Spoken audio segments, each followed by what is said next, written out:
Genesis 21, birth of Isaac. The Lord took note of Sarah as he said he would. The Lord did for her as he had promised. Sarah became pregnant and bore Abraham a son in his old age, at the said time that God had stated. Abraham gave birth to Isaac, to the son of his whom Sarah bore him. When his son Isaac was 8 days old, Abraham circumcised him, as God had commanded. Abraham was 100 years old when his son Isaac was born to him. Sarah then said, God has given me cause to laugh, and all who hear of it will laugh with me. Who would ever have told Abraham, she added, that Sarah would nurse children? Yet I have borne him a son in his old age. The child grew and was weaned, and Abraham held a great banquet on the day of the child's weaning. Sarah noticed the son whom Hagar the Egyptian had borne to Abraham playing with her son Isaac. So she demanded of Abraham, drive out that slave and her son. No son in that slave is going to share in the inheritance with my son Isaac.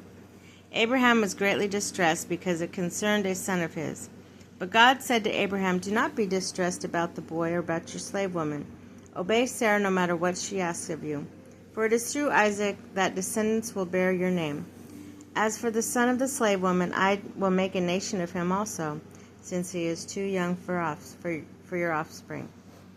Early the next morning, Abraham got some bread and a skin of water and gave them to Hagar, then placed the child on her back and sent her away.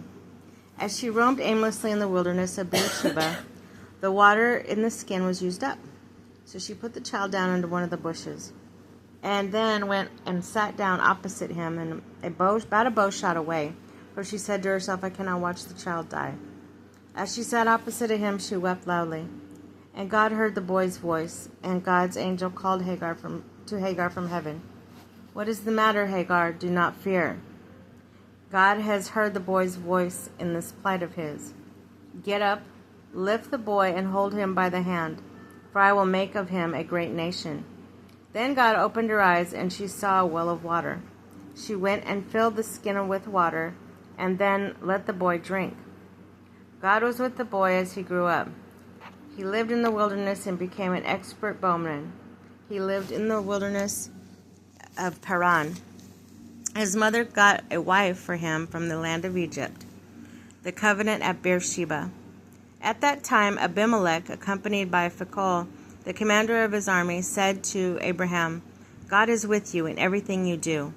Now swear to me by God at this place that you will not deal falsely with me or with my progeny and posterity, but will act as loyally toward me as the land in which you reside, as I have acted towards you. Abraham replied, I so swear. Abraham, however, reproached Abimelech about the well that Abimelech's servant had seized by force. I have no idea who did that, Abimelech replied. In fact, you never told me about it, nor did I ever hear of it until now. Then Abraham took sheep and cattle and gave them to Abimelech, and the two made a covenant. Abraham also set apart 7 ewe lambs of the flock. And Abimelech asked him, What is the purpose of these 7 ewe lambs that you have set apart? Abraham answered, The 7 ewe lambs you shall accept from me, that you may be my witness that I dug this well.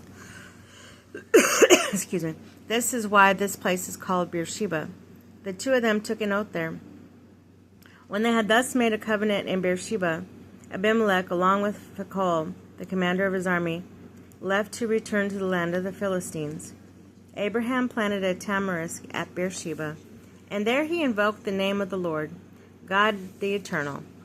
Abraham resided in the land of the Philistines for a long time.